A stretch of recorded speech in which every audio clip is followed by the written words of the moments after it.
weirdly kind of moved on to a Sky throughout the majority of the tournament when it didn't really make sense. He's that aggressive Jet, and Munchkin had taken that away from him. It seems like Munchkin's now looked to adapt his own style. We've seen a KO in the first map, now moving on to a Sova in the second, so I'm expecting big things from him here, because I think he showed that, at least individually, it didn't matter what agent he was playing. The only concern is he's only played it once in an official ever. And Sassy, it's the first time he's played Breach, and not a bad start. The 2 kills flashing in there, just to actually get the bonkers Breach. It's a shame that... Let's move on from now on. It's unfortunate timing that Breach has become meta now, is all I'll say. Oh dear Lord. Well, it's a solid start at least from the Brazilian side. For the attack here. Wait. Munchkin just managed to make his way in very quickly. Still, FRZ managed to get the kill, but it was just a gap. And it's now a bit of a panic stack coming through. I mean, GTN is going to hear all of this clumping, and FRZ ready to face. Was that an attempt at a lurking Sova? I don't think those words have ever left my mouth before, but you know what? I'm intrigued by it. I don't know if that will continue to happen in the buy rounds, considering the utility he's likely to have. Although, again, even just 2 kills in this round for Crazy Raccoon would be a pretty decent one. We saw the likelihood of clean rounds throughout the matchup. I think in the last map we had 1. We've already had 1 in this one, but realistically, I'm not sure how much more to expect. The C site is open. It's not really going to be contested all that much. And there's obviously utility that's going to come online. Like Sassy does have that foot line ready. It's going to be used early. And it's a case of just running in at this point. It's just that utility used early. Now they just got to kind of face it. And I don't really think Sassy was expecting that kind of play, but with that Bulldog, it still works out in the end. I don't think it should have done, though. No, it definitely shouldn't. He should have been dead. But, you know, Sassy's so calm, he just look here. It's the sort of team with the most points from the Japanese region. We just wanted to see what adaptations they make, and like it's really just been agent changes, and that's really been it. Like composite, like the protocols of it, it's been very shallow. It's just we put Munchkin on a different agent. That is the only real change to an extent. Yeah, and I believe as well that he's actually calling for the team. So if he's calling and being the only adaptation and having to play new agents, right, the theme tune, sing the theme tune. Yeah, it's kind of a lot on his plate. So we'll see how it goes in this map. Slower start from them again. An aggressive push already coming up on the defensive side. They've got C Long pretty much on lock, and well, although it might be their Astra player, it means that elsewhere they're just spotting. GTN already landing the shot and spotting the Jet on the other side. Just going to fall back a bit. Yeah, I'm going to re-aggress a little bit. That's something that we did see, to an extent, from Vikings on their attack. Just checking sewers, not going to see much. I mean, if it ends up on the B site, that's still quite nice for Vikings, considering they have a lot of control centrally. They still have that alarm bot in Garage, which is going to have that impact. Sassy using that utility to stall, and Sadak, the Nanoswarm, the stun combo, completely rips apart Visca. Yeah, and he was the only one that entered the site. The rest of the team a little bit delayed, looking to play that almost old-school B-site style. The timing could work nicely, though, for Munchkin. He's managed to sneak his way through, but again, the duel is going to go the way of Vikings, leaving them with a man advantage. Sassy low, and no utility online, but he still manages to hit the timing, and now he's got that Rolling Thunder, as you mentioned. He could decide just to use it here and basically end this round in his track. Medusa is screwed here, surely. But he somehow still survives! No. As well! It's left into the 1 versus 1, and only a pistol available for FRZ. Are they already going to look to pull him off the spike? And with the rifle in hand, you have to favor him here. Just playing that time, lurking back further. And there should be no chance here for FRZ. He's just going to hope to try and stick this one all the way. Lands the shot at least, and he's going to connect! Does he have time to get the diffuser? I think he does as well. I wanted to see. Heartbreaking. The fact is, with the purchase as well, this round shouldn't have even been particularly close. That was the bonus for Vikings. They did the majority of their damage with a Bulldog, for God's sake. That was a 10 HP player in the form of Sassy that basically put them in the ground. And then FRZ only had a pistol to start with to actually fight that one back. So it's a huge economic boost for the side of Vikings as they now come in with a flawless purchase. And you look on the other side, sure, they at least have Medusa, who, again, I feel like he was one of the players that, at least last year in the tournament, Ryan, he looked pretty good for Crazy Raccoon, but he doesn't start on a lot of maps. Yeah, that's always the issue when you have a 6-player roster. I mean, it's fairly common, like Vision Strikers have the same, but even then you're looking in positions where, like, Lakia, an insane player that we've seen barely playing on that side, right? It's just some teams are on board with it, but I guess as a professional player, you just want to play as much as possible. And if you're everybody else on the team, you have to adapt with new players coming in and out on the roster depending on what maps. It just breaks any momentum that you can get. Oh, Munchkin already going down. Recon Dart isn't going to be available, and even then, when it was used, Sassy cleared it up instantly. There's so much utility here that's just going to stonewall Crazy Raccoon as they make their way in onto the site. And this position from Steakhouse, it's just hard to even peek at this point. Just stuns, aftershocks, because it's an open region. You know, you expected VALORANT to be that sort of super team to come in with players from Vorax and the like, but in the end, Vikings were still dominant for a while. VALORANT came in and response hasn't been quite there, so I'll be interested to see them match up again if it ever happens in this tournament. For Vikings, it's, you know, like it's not a player that you need to get rid of. He's there again. Sidicast is just taking so much space for the team. And it just means that realistically they can start to almost gamble utility elsewhere. They've got so much control with the stars and nano swarms over on the B site. They've then got 2 players sitting up, and that's not the start you wanted. Well, I was wondering how they were going to utilize the lockdown in this round. They're not. Now there's a bit of trepidation from Vikings now leaning over to A. And I like that guiding light, get some information, but Visca uses that opportunity to line up. That is a really nice grab that comes in from Addy. He's far away from the action. And now he's going to be able to plant the spike now just behind the rest of the team. Neff needs to get this kill here, but Steakhouse might have a... If he gets down A long, nobody checks him. Oh no. Oh, the timing could be the worst thing in the world. It's a bit of a whip, but he gets away with it. Turned down to just 1 player. Now he's got at least a bit of utility. The ultimate online to at least try and delay Sadak as much as possible. And while the turret is not really going to help him too much. In fact, it's going to be blasted away to the other side. This now looks like a very unlikely scenario for Sadak to be able to win. Neff looking for that swing out. He is actually going to get tagged up, but with the operator in hand, they're just hoping for a peek, and he is playing this perfect. On the breach as well, showing why he picked it in the first place. The util was nice in the post plan. Shock dart through, attempting to try and destroy some early utility. Don't believe there was as much there as normal, and in fact, Sadak has just decided, you know what? Just going to try and escape out of this one. Use my utility to deny. Quick rotation coming through from Sassy to support. Bit of a whip though from Fisker. In fact, he's going to get stuck and then caught by Sassy. That has not gone well at all. The man who opened up the last round, but the lurk from Medusa has managed to bring things back into a workable position. The lockdown going to be placed in the corner, and he gets away with it. Still though, a 3 versus 3.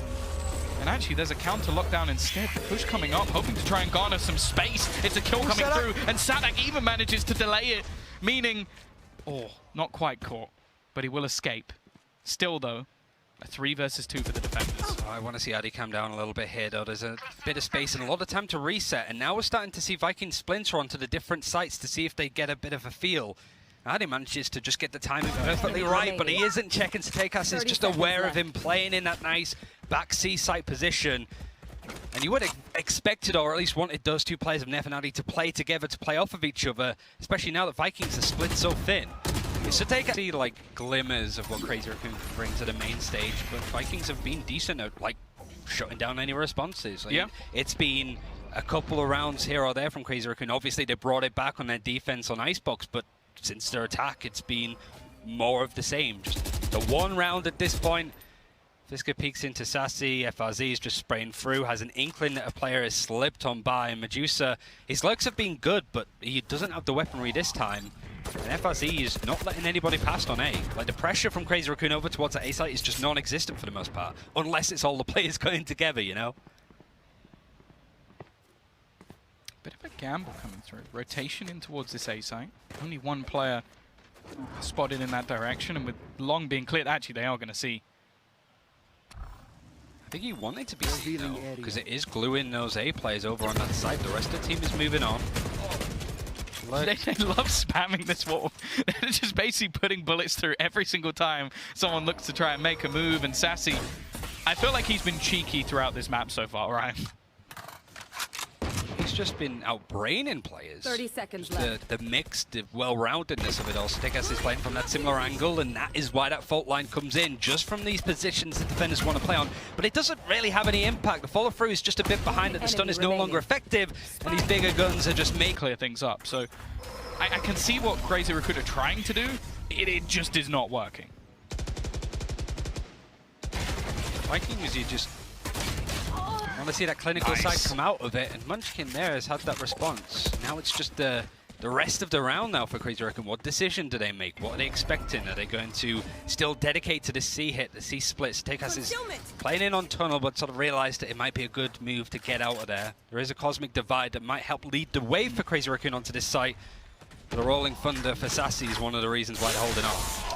Yeah, they are ready to just try and stun them as they enter the site, and look how aggressive they're being. They haven't actually spotted Fisker, though. Are they going to expect him in this smoke? Absolutely not. He just manages to survive and cause them problems, but they pushed back in to FRZ. Still looking to try and make their move, and I'm a little bit worried for Sassy hiding in this corner. He's been stunned up and nobody's checked it. And the second this goes down, it could be the end for Munchkin with a last second turn. A big round from him individually. 3 kills coming up. And FRZ, well, the last clutch was unlikely. Let's see what he can do here. You never know. You just never really know with these two teams, to be fair. It's not expected. Now FRZ just... Crazy Raccoon just not showing up anything. They know they're just keeping this money in order is good. It's not flawless because Medusa was caught out on that lurk from FRZ of all players as well. The wrap round is slowly coming in. Munchkin was the one that opened the site, and now he's the one at the back. Early. See, is he going to get anything off it? No. Good fault line. Grav well as well, so not going to get anything done, and this space goes for free almost to the side of Crazy Raccoon. Good amount of utility use from Addy as well. Just to grab, like you mentioned, 2 stars handy, maybe some been dissipating and coming to roll on back as this A execute is going to be fairly quick. It's a bit more of a hold off as well. GTN with the op actually takes a fire just on that angle. Staying in that position, has smoked it, also has some other Astra utility to help. The Eldron trying to give up his position so Sassy can lurk in. They don't know he's here. Oh, not again. He manages to just get the timing so right, but it is the trades this time from Crazy Raccoon that work out. A long flank coming through, and GTN likely just going to want to try and bring this operator through into the next round. A much better execution, and it does lead back to what was said on the desk. These executions from Crazy Raccoon pretty decent. It's where they have to adapt on the fly where things go a little bit wrong, but this was almost a picture-perfect round from them. They can just face up against these Vikings players on the site, especially like GTN was one of the first to back out because he knew that he'd give away his position with the operator. Like, I need to clearly show myself, go off of the site so players like Sassy can learn. Yeah. There have been occasions where Crazy Raccoon haven't cleared some of these angles, but they're getting a little bit wiser. Munchkin especially, like clearing some of these ratty angles that Sassy's been playing from. In the cubby over on the C site, over just on the boosted box. Medusa's having a good time at least. He finally gets... Okay, these mid-fights, these battles further forward have not been working out so well. Let's try and be a little bit more strategical in towards these early A fights. And, well, the same for C, because in the early rounds, we saw how much control was available to Vikings. This time, no, they were using the same utility the Grav used very early from Addy over on C long, but FRZ continuing to push. This is the area that Medusa struggled with the most, just holding on for A lobby to see if anything else coming in. You have that operator sort of sat there from GTN watching sewers. So I don't think Crazy Raccoon at this point realized that they are running into a pretty scary stack of utility and stall when you're looking at a Breach, a Killjoy, and an Astra. But it's high line from A. B is just has utility on it. They can play retake if they need. These early rounds for Crazy Raccoon, they feel like boxed into mid a little bit. Like they can't really spread out. Vikings have a good idea on where these attackers are roughly going to be. They can just wait out time. They're slowing this right down. This is what worries me. These are the calls that sometimes cause some issues again. We're going to see some solid utility though. Sudikas is stuck in the corner of Fisker. He's just going to wipe them both out. They've set this man up and he has succeeded. The utility that's coming over the last few rounds from Crazy Raccoon has been solid, and now Medusa's just waiting. That knife in the back. Sure, FRZ is going to find a kill, but at this stage, I'm looking at this round again, Ryan, and saying that it's already over. It seems like it feels that way for Vikings as well. Like they're slowly backing out, meandering. They're not going to try and engage on this. And now the money's going to start to sweat. Like GTN having and buying the op 2 rounds in a row. I don't imagine it's going to be good for him. He might be able to get Bladestorm online soon. Yeah. But the response has been there from Crazy Raccoon. Again, like, you look at them and go, this is a team that beat Havan Limity. They scared Gambit on a map. I really don't think you could say any more than that. And a team that has been consistently strong and relatively dominant, I'd say, in the Japanese region, which is constantly growing. Yeah. Like, even from the signings today, we're seeing, like... So that's for sure, and well, most of them were playing within Zeta, at least previously. This, though, is where I feel like Vikings become more dangerous, looking to get a little bit more aggressive, and now they've found their opener, this is where I need to see a reaction from Crazy Raccoon, Ryan, because when they have their set play, they look great. When it comes to adaptations, not so much. At least it is Munchkin going down so he can call for his team, just checking their perspectives. It's kind of like Angel does as well. Medusa! Oh, okay. That was close. That would have been a terrible example of them trying to right a few wrongs. And now they're moving over to A. GTN being able to buy up another op at this point. It's a shame, really, because you're looking at it like Crazy Raccoon picked this round up. You then force Vikings on really tough money going into the last round of this half.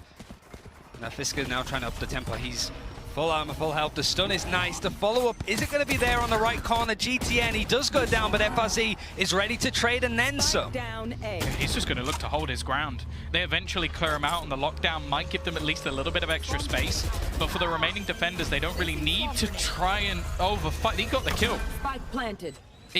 He just got the kill straight through the smoke. That's given them a real opportunity here. Sassy and Sudekas coming from completely different angles. Still a little bit of utility to try and clear them out. And I feel like Sudekas is going to have everything to do looking to try and come in from behind. But I like this. Crazy Raccoon getting aggressive, trying to take the control from in front. And they are spotting that there's no one around this angle. They know that there has to be someone within head of them, someone coming in on the flank. And Medusa lands the shot. It's left all onto Sassy. That suddenly have to make it work. They have enough money to make it work to an extent. Like, there is an Ares in the hands of Sadak.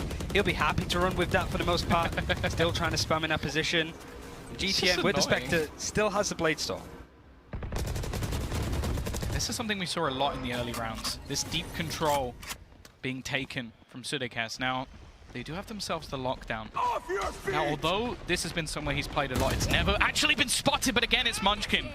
Having that read, finding themselves that opener, they're going to try and wait and hold on to at least a little bit of control. And the timing couldn't be better for Ade, completely clearing out Sassy. Now they can afford to just back out of the lockdown.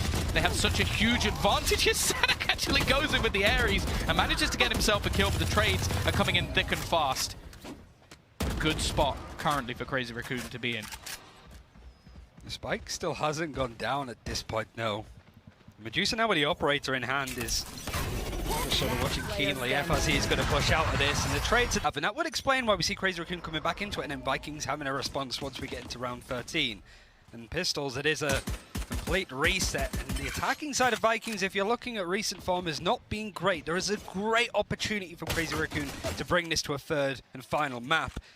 And I think this pistol is what they do in order to hold on. The stack of players is there. The recon dart tempted to be used, but it's just an ice, slow, glacial pace for Crazy Raccoon on this defense. Yeah, patiently watching and waiting. They've got control from Fisker, watching into A, and I think the potential for a fault line to come through if he needs that extra support. For now, though, it's actually just Sadak that takes a dink, but this is all a bait. They're trying to pull players over. They're trying to move this rotation away from the C site, and a lot of it seems to be onto Ade, who is already a little bit tagged up here, Ryan. Yeah, now it's just all 5 of these players from Vikings rolling in together on C-Long. Munchkin has been waiting here the whole time with his recon dart to play off of it. All of these smokes placed down, and it's just not really that much. I like this from GTN. He knows that that's the kind of play that Munchkin's going to make. He closes that distance. Two of them desperately low. A chance here for the defenders to try and turn the tide into a 3 versus 3 scenario. Spike's still not planted, and they are slowly surrounding them. This round is going to be ended on Jules and Jules alone, and it's left just onto Sassy. Still, though, he manages to land the headshot onto the first. Both players desperately low. And a very top standard today. And you know what? They've got another pistol. Have they won all the pistols? I feel like they've at least won 3. I can't remember if they won the second one on the first map, but I wouldn't be surprised if they did with how the game actually ended up going. So giving themselves everything necessary, at least, to get off to a strong start in the second half. And for the defenders, again, it's not much going to be invested. A shorty onto Neth. I will say I've enjoyed watching Neth on Breach so far. I think he's had some pretty impactful utility on the executions that Crazy Raccoon did have. And by the looks of it, there's definitely some sort of plan into sewers. The problem is, don't know how well it's going to work unless it's preemptive. Medusa wanted to try and sort of double down. The trade is nice. If you can keep it costly, it works. But GTN is really sending a note that they are going to burst onto these A sites very quickly. Crazy Raccoon, it was on the second half of Icebox that they won the pistol. That's the only one. Okay. So even then, when they did win the pistol, Vikings still took control of that half and ended up winning. If anything, that gives GTN the chance to actually go that little bit more aggressive. He had a quiet first half, that's for sure, especially to his standards. They're pushing mid. I like this. It's usually what you see from teams when they're on an eco, not on a full buy like this. It's a huge gamble. What's coming. I think that's what it is. I think they've spotted the Rolling Thunder Iron and they've decided, okay, well, they're going to clear us off the site. So nobody's playing the site. Look, it's completely empty. And then they have a fast flank. This is actually a brilliant adaptation from Crazy Raccoon, but he's been caught by the alarm bot. They know that he's here. However, this was the plan all along. And by the looks of it, they're not actually watching for it. So Fisker's going to get himself the first one for free. Now it's a case of Crazy Raccoon using these two positions in tandem, really. It's just one player from Fisker all on his own, and I like this wraparound from Satekas to try and weed him out a little bit. He's still getting kills, he's moving on to the site. There's still players going down from Crazy Raccoon. But because in comparison to the last map, I was seeing a lot of mistakes, a lot of silly plays, a lot of bad decisions. Same as the early stages of this map. That round, I think they played correctly, they just lost. These kind of like percentage moments of Vikings have just been winning consistently throughout the series. 1v1 scenarios, the decision making. There's been a couple of moments, certainly from Neff, but he was taken out pretty early in that. On the high ground, Neff as he sprays him through. Now Fisker with that Blade Storm, if he can just find an opening, it's just shut down. It's those kind of moments where, like, yeah, Medusa, he's always good at getting a sheriff kill. Yeah. But that momentum off of that hasn't really springboarded like he did on Icebox. Good luck for Neth. Just trying to find something more hiding within the nebula. He found something, all right. Okay, that was pretty nice. I don't think there's much of a chance to win the round, but he's making it incredibly costly nonetheless. Time ticking away, a chance for a weapon. Which have looked the most comfortable for all of these players across the year. So it is nice to see them now, Crazy Raccoon, have their moments. This has to be one. It's not pretty, but Fisker does escape at least. I thought he was dead for sure, but surviving is definitely better in the scenario he seemed to find himself in. I think that was all he could really expect to do. Again, though, this controller's been taken. He looks to try and swing back in on the peak, the timing on the drone. Well, he's been spotted multiple times. In fact, off the back of this, there's going to be a rotation from Vikings. Nardi just sort of playing that pivotal role. A bit of Killjoy utility to play off, but is he going to hear that steps? Like, how is he going to use that utility? It's still holding off on using the smoke. It's only when he hears the dash and the flash coming in that it now starts to come in. And yet again, he's just trying to play close in these right positions. If this isn't cleared, it kind of half-assed it. And Sadak, again, has to be the sort of person that makes this situation better for Vikings, because Crazy Raccoon punished the bad fundamentals there. And the dodge of the flash grants them to Sudekas. It's perfect. Hits the timing, bang on. And it's left all onto Munchkin. He gets... They're playing with that freedom. Crazy Raccoon, like Fisker, he was really dominant with the op when he had it. It's not going to be in his hands now. A match point, series point on the horizon for Vikings. Yeah, unfortunately in this round there is very little to be played with for the side of Crazy Raccoon. They've got a good gamble here. 3 players currently waiting on C. Maybe expecting that because of the financial situation or the deficit that they have, that it is going to likely be a C hit. They have left 1 player behind, Sudekas holding an aggressive spot from Fisker. Nice play. Seekers is going to give chase, and Munchkin has given a position to help aid.